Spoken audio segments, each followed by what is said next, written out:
മുഖ്യമന്ത്രി PV. Anwar MLA തള്ളി പറഞ്ഞതിന് പിന്നാലെ അൻവറിനെ സ്വാഗതം ചെയ്ത് മുസ്ലിം ലീഗ് നിലമ്പൂർ നേതൃത്വം രംഗത്തെത്തിയിരുന്നു.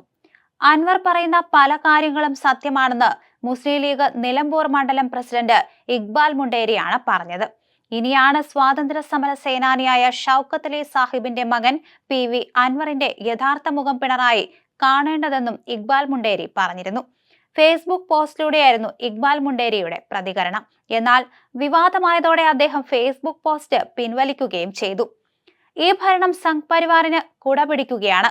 മുഖ്യമന്ത്രിയും അദ്ദേഹത്തിന്റെ ഓഫീസും എല്ലാത്തരം അഴിമതികളുടെയും കൂത്തരങ്ങായി മാറിയെന്ന് വർഷങ്ങളായി പറഞ്ഞുകൊണ്ടിരിക്കുന്ന മുസ്ലിം ലീഗിന്റെയും UDFന്റെയും നിലപാടാണ് സത്യമെന്ന് തിരിച്ചറിഞ്ഞ് അതിന്റെ കൂടെ നിൽക്കാൻ പഴയ കോൺഗ്രസുകാരനായ അൻവർ തയ്യാറാകുന്ന ഘട്ടം വരുമെന്ന് ഇക്ബാൽ മുണ്ടേരി പറഞ്ഞിരുന്നു. ഈ ദുഷ്ടശക്തികൾക്കെതിരെ നാടിന്റെ നന്മയ്ക്ക് വേണ്ടി നമുക്ക് ഒരുമിച്ച് പോരാടാമെന്നും അൻവറിനോട് ഇക്ബാൽ മുണ്ടേരി പറഞ്ഞു. അതേസമയം ഇക്ബാൽ മുണ്ടേരിയുടെ ഫേസ്ബുക്ക് പോസ്റ്റിനെ കുറിച്ച് അറിയില്ലെന്ന് മുസ്ലിം ലീഗ് നേതാവ് PK കുഞ്ഞാലിക്കുട്ടി പ്രതികരിച്ചു. പി.വി. അൻവർ ഉന്നയിച്ച ആരോപണങ്ങൾ ഗൗരവകരമാണെന്ന് മുസ്ലിം ലീഗ് നേതാവ് PK കുഞ്ഞാലിക്കുട്ടി പറഞ്ഞു. ഇതേപ്പറ്റിയെല്ലാം ഗൗരവത്തോടെയുള്ള അന്വേഷണങ്ങൾ ഉണ്ടാകണം. അൻവറിനെ പാർട്ടിയിലേക്ക് ക്ഷണിച്ചുകൊണ്ടുള്ള മുസ്ലിം ലീഗ് നിലമ്പൂർ മണ്ഡലം പ്രസിഡന്റ് ഇക്ബാൽ മുണ്ടേരിയുടെ കുറിപ്പ് താൻ കണ്ടിട്ടില്ല. അതേക്കുറിച്ച് തങ്ങൾക്ക് അറിയില്ല.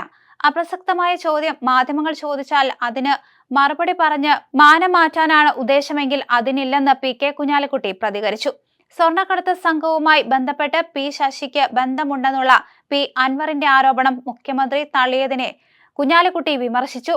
സുപ്രധാന പദവിയിലിരിക്കുന്ന ആളുകളെ കുറിച്ചുള്ള ആരോപണങ്ങളിൽ ജനങ്ങൾക്ക് ബോധ്യപ്പെടുന്ന തരത്തിൽ വേണം അന്വേഷണം. അത് ഇടതുമുന്നണിയിൽ നിന്ന് തന്നെ അഭിപ്രായമുയർന്ന കാര്യങ്ങളാണ്.